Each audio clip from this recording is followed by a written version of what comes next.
It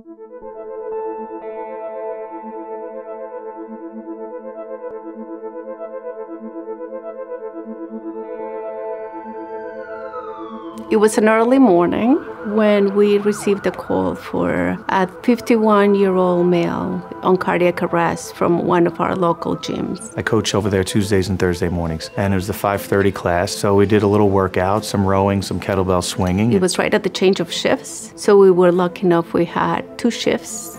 People from the night didn't leave until we had everything under control. I was going to write the scores down. I said, everybody just let me change my sneakers and I'll write your scores down. And the next thing I woke up in Pascack Valley Hospital 2 days later. He came to our emergency room and we knew that we had to do hypothermia protocol on him. Hypothermia therapy is used to preserve brain function while you're able to work on the cardiac or the heart problem. This was the first time we instituted it in our hospital from beginning to end. Cardiac arrests outside the hospital don't have very good odds. Now it's real serious. You get all your protocols, you get your book out with all the rules and regulations for this hypothermia protocol.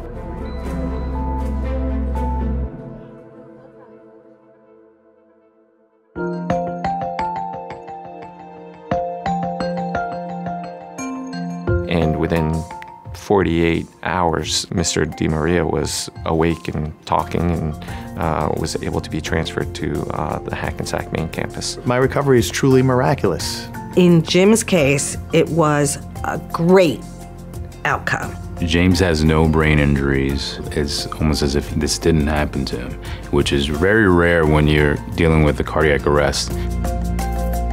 And so many people contributed to that. You know, right people, right time, right situation, right hospital. When a patient like James comes up, it's very personalized care. Ian was the nurse that day. You know, I gave Ian a rough time when I first woke up. You know, he's like, don't stand up. I'm like, no, it's just right there. I'm just gonna take 2 steps.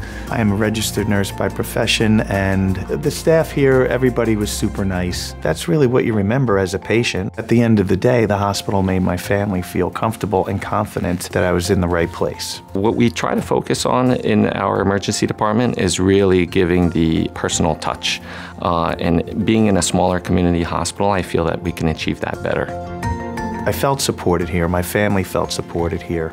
And, you know, that's the stuff that you remember. When I interview nurses to come and work with us, I look for their skills with empathy and respect for patients. Community hospital just means about how dedicated people are to their job. The community hospital is where I love to work. We are one big family. We rely on each other. You think about it, you're like, oh, I just saved their life, but it hits you later when you see them. I probably waited another week until I came here. Wanted to make sure Carol and Ian and Dr. Al-Assad was all working so I can come down and say thank you. He was hugging me and he was thanking me, and you sit back, you're like, wow, I made a difference, you know?